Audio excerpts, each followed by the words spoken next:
Gazette du Togo, une vision sur l'actualité togolaise et sur le monde.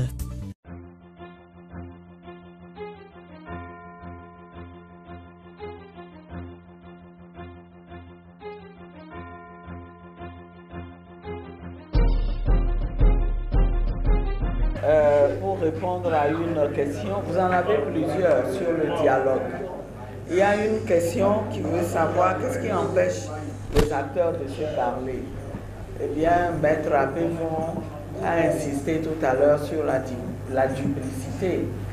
Le chef de l'État a dit je pense que c'était à l'étranger, à des journalistes qu'il avait interviewés en Côte d'Ivoire, que pour dialoguer, il faut être deux. Mais Maître Apévon vient de démontrer qu'il y a beaucoup de duplicité dans ce qu'il fait. Et pour dialoguer, il faut être franc, il faut y aller, il faut être honnête. Donc c'est l'un des problèmes que nous avons. Pour répondre à la question de savoir qu'est-ce qui empêche les acteurs de se parler, c'est que la partie adverse ne joue pas franc jeu et ne veut pas aller véritablement à ce dialogue-là. Maintenant, où en est-on du processus de dialogue? Est-ce que ça se confirme qu'il y a eu une délégation ghanéenne qui est venue au Togo dans la semaine? Oui, effectivement, nous avons été informés par le Ghana que le chef de l'État ghanéen allait envoyer une délégation pour rencontrer les autorités togolaises. Selon nos informations, ça a été fait. La délégation est venue à Lomé. Qu'est-ce qui s'est passé exactement? On n'a pas encore eu de feedback, mais on nous a promis un feedback que nous attendons. C'est vous dire, quand vous posez la question de savoir où est-ce qu'on en est pour le dialogue, on peut dire que le processus est entre les mains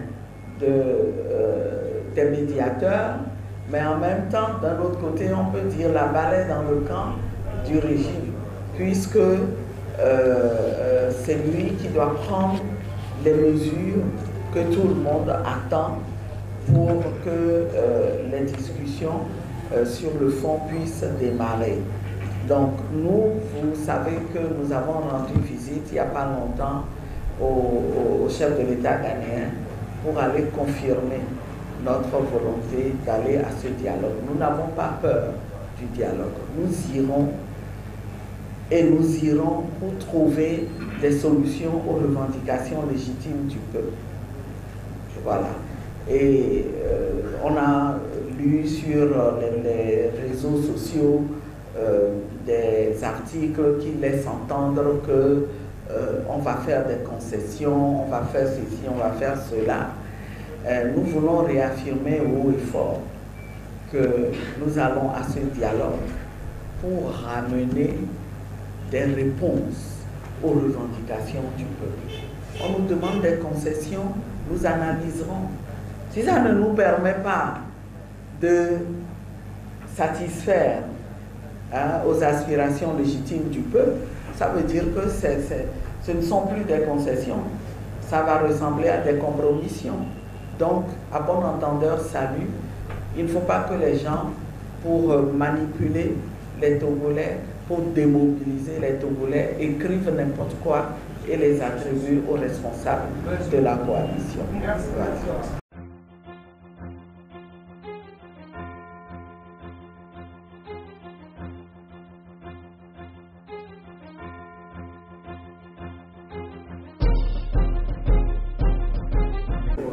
L'essentiel des réponses ont été données aux questions posées.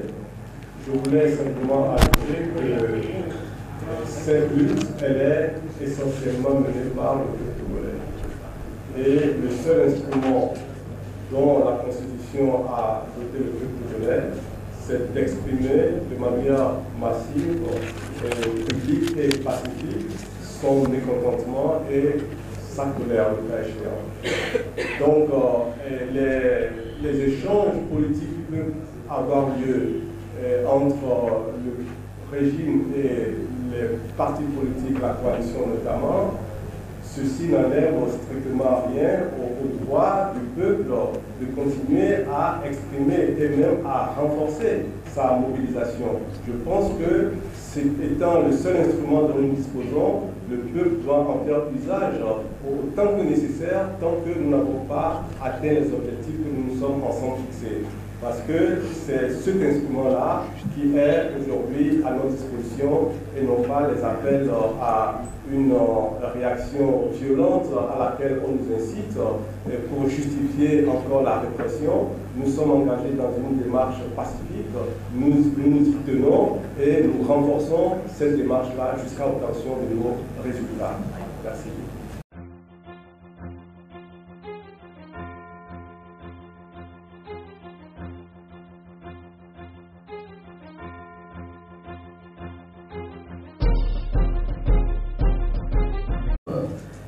La coalition reste composée des 14 partis politiques que vous avez déjà connus. Mais il y a des contacts qui sont pris et quand ce sera nécessaire voilà, il y a des demandes d'adhésion qui sont faites que nous sommes en train d'analyser. Dès qu'il y aura du nouveau, on ne tardera pas à vous mettre au parfum de cette nouvelle. Merci. Merci.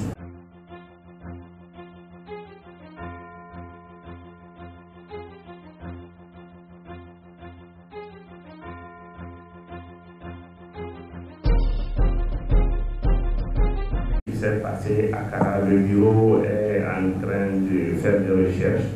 Nous avons lancé des recherches pour savoir concrètement ce qui s'est passé. Sinon, ce dont il est question, c'est que le régime a dû réprimer une manifestation du parti PND au niveau du service pour empêcher que les gens se retrouvent et s'organisent pour pouvoir mettre aussi la vie sous le coup de la contestation nationale. Lorsque les éléments seront clarifiés et retenus, je pense que nous ne tarderons pas à porter à votre sens à la prochaine occasion. Maintenant, s'agissant des militants du PND qui ont été arrêtés au niveau de l'homicide le 26 du mois passé, les 3 militants qui ont été arrêtés ne sont pas tous issus de la diaspora. Il n'y a qu'un seul qui s'appelle Mohamed. C'est lui seul qui est des États-Unis d'Amérique. Qu'est-ce qu'on leur reproche? Je pense qu'ici, on peut reprocher tout le monde de pouvoir militer pour le changement démocratique, l'alternance démocratique. Le régime en place est réfractaire à l'idée de transition, à telle enseigne que n'importe qui peut tomber sur leur fil de répression. Donc c'est dans ce cadre-là que les compatriotes ont été victimes de l'enlèvement le 26 décembre dernier. Qu'est-ce que j'avais fait pour être victime de 24 jours auparavant, pour être kidnappé au niveau de la ville de Yélugo? Rien. Alors lorsqu'on pose la question de savoir de quoi leur reproche-t-on, moi je dirais aussi rien. Rien, parce qu'on les arrête, on les enferme, parce qu'ils veulent que le Togo aspire au changement, que le Togo devienne un pays normal, comme le Bénin, le Ghana, le Burkina Faso, pour ne citer que cela.